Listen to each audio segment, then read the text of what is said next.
দুদক ও বিচার বিভাগ দাসে পরিণত হয়েছিল বলে মন্তব্য করেছেন আইন উপদেষ্টা আসিফ নজরুল।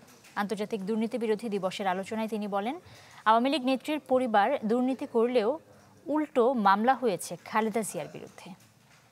তাদেরকে বিচার আয়তায় আনতে হবে, এটি হচ্ছে পূর্বশর্ত। 2004 সালে দুর্নীতি দমন কমিশন গঠন হওয়ার পর থেকে এমন বাস্তবতার মুখোমুখি হয়নি সংস্থাটি।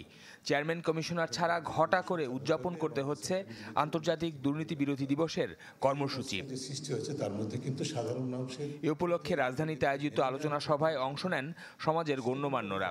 অনুষ্ঠানে দুদক সংস্কার কমিশনের প্রধান ডক্টর ইফতেখারুজ্জামান বলেন, দুদক সম্পর্কে আগে একটা ধারণা ছিল, তবে সংস্কার কমিশনে কাজ করতে গিয়ে তা বদলে গেছে।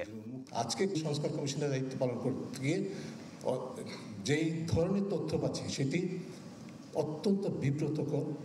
যা এতদিন জেনেছি তার চেয়ে হাজার গুণে বেশি। অনিয়ম, অনাচার, বৈষম্য, দুর্নীতি দমন কমিশনের স্বাভাবিক চিত্র। আমি আপনাদের সবার সামনে বলছি, আমি বিব্রত হয়ে বলছি, বুকে হাত দিয়ে বলছি, আমি বিব্রত হয়ে বলছি। এই চিত্র আমার চোখের সামনে। আমাদের বছর শেষের খুশি নগদে হবে বেশি। নগদ পেমেন্টে নির্দিষ্ট ক্যাটাগরির কেনাকাটায় 300 টাকা পর্যন্ত ক্যাশব্যাক। অনুষ্ঠানে আইন উপদেষ্টা বলেন, আওয়ামী লীগ দুদক ও বিচার বিভাগকে নিজেদের দাসে পরিণত করেছিল। 3 কোটি টাকা ব্যাংকে থেকে 6 কোটি টাকা হয়েছে, ওই টাকা কেউ টাচ করে নাই। সেই জন্য 3 বারের সাবেক প্রধানমন্ত্রীকে 10 বছরের জেল দিয়ে দিয়েছে এই দেশের দুদক বিচার বিভাগ মিলে।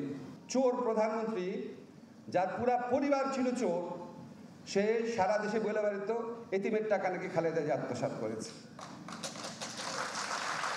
এই চোরের মুখের সামনে কেউ কোনো কথা বলতে পারতো না। দুদক তার দাসে পরিণত হয়েছিল, বিচার বিভাগ তার দাসে পরিণত হয়েছিল। রাজনৈতিক প্রভাব এড়িয়ে দুদককে কাজ করার আহ্বান জানান অন্তর্বর্তী সরকারের এই উপদেষ্টা। আপনি যদি নিজের পরিণতির দিকেও তাকান। শফিকুল ইসলাম সবুজ, চ্যানেল 24, ঢাকা।